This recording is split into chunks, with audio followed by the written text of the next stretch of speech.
My mum was in a couple of abusive relationships that were really violent. But she would always say things to me like, we never did it while you were in the house. We never did it in front of you. We never did it around you. And a lot of the time, she was a really good, loving mum. But I think it's important to know that children know. Whether you tell them or not, they know. Growing up in such an insecure household left me with pretty terrible scars from the trauma.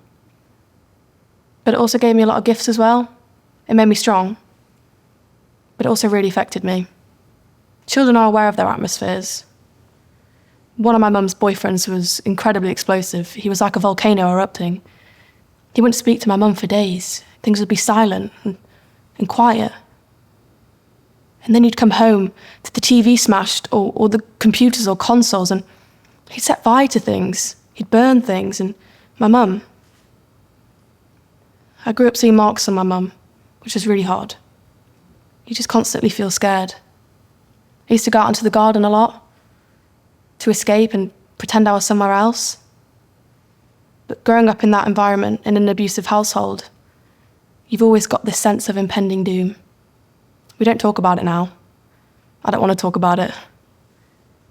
It comes up in arguments, but I don't want to bring it up because I don't want to make her feel guilty or sad. She's not with any of those people anymore, but it's weird.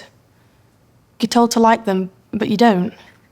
Now I've grown up and I'm an adult, I'm making relationships with friends and boyfriends. I find it really hard to trust people. Childhood should feel free. Childhood shouldn't feel frightening. But I think it's important to know that children should grow up in safe homes. If my mum had the support she needed and she wasn't frightened, I don't know, we were always told, don't tell anyone, you might get in trouble. But kids know what's going on. They see the cracks.